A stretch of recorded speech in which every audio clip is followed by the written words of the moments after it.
Hi folks, today I have two news to share. First of all, we have the first real-life images of the Canon R1. The camera has been spotted at the Formula 1 Grand Prix in Monaco. Those images are made by photographer Federico Basile. You can now pixel peep those images and see if we can spot some kind of unseen new feature. Pity that we don't have an image of the back of the camera where the LCD screen is, because usually that screen shows the data like a resolution, frame rate and so forth, and we could have learned some specs about the camera. All the rumored specs you read in the past months, I would take them with a grain of salt. I have the suspicion this camera will have different kind of features than we expect, so maybe the next couple of weeks we are able to get some more images and possibly even real leaks of the specs of this camera. But anyway, from those images, to me the R1 looks like it's a ready to go camera, a camera that you can bring on the market. So that's probably the first good impression of those leaked images. And I hope that the R1 will make it, will be available for sale sometimes in late summer, September, October. That would be nice. The second news I share today is quite crazy and totally unexpected. I never would have expected to see something like this.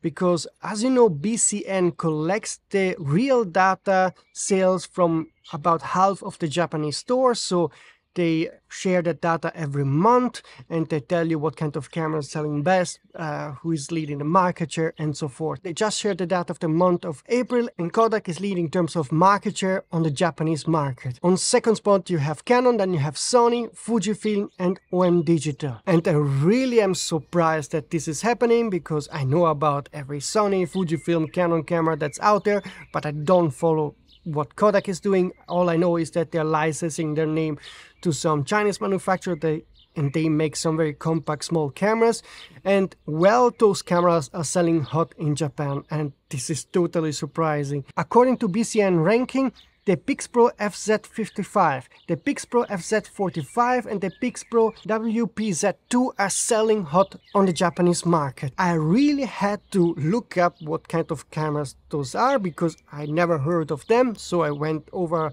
to Amazon, searched for them, and those are very entry-level compact cameras. So something that we often saw 20, 15, 10 years ago, and now those kind of cameras nearly disappeared, because Sony, Canon, Nikon, all the big ones, they focus on the high-end market, because they were thinking that the low-end market is no more because of the smartphone rise and smartphone photography. Well, they have been proven wrong, and Kodak is now profiting from their sort of mistake, and they're the only one, or nearly the only one, making those kind of very compact, easy cameras.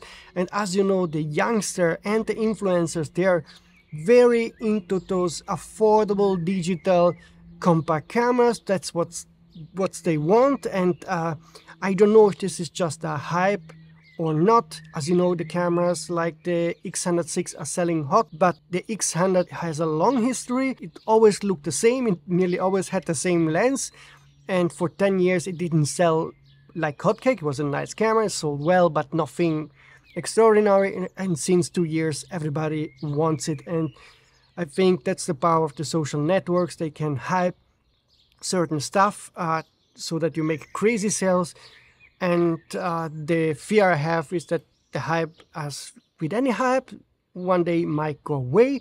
So at the moment I'm wondering what the Japanese manufacturers are thinking, if they're really going to bring new entry-level cameras, compact cameras, to compete with the Fuji or not. It's a risk for them, because yeah, there's a hype, so there's money to make, but maybe in 1 or 2 years that hype will be gone. And so that's a difficult philosophical question among the real smart people in those companies. I honestly don't have a clue. I'm a classic photographer. I like certain cameras that most of the people don't like and are not selling. The youngsters, they don't care about cameras with EVF, for example. They're really not into the sensor size. If it's small or big, they don't care. They care about compact cameras that are easy to use and have a certain give you also certain look in the images. That's why, for example, compact cameras are selling well, because I heard that the younger people, they want more pixelated images, not that high resolution, super sharp images. And that's the world we're living in. So let's see in a couple of years where we will be, because I really have no clue. And but yeah, Kodak is there, leading the market with some really shitty compact cameras I never heard of. That's it for today. See you soon.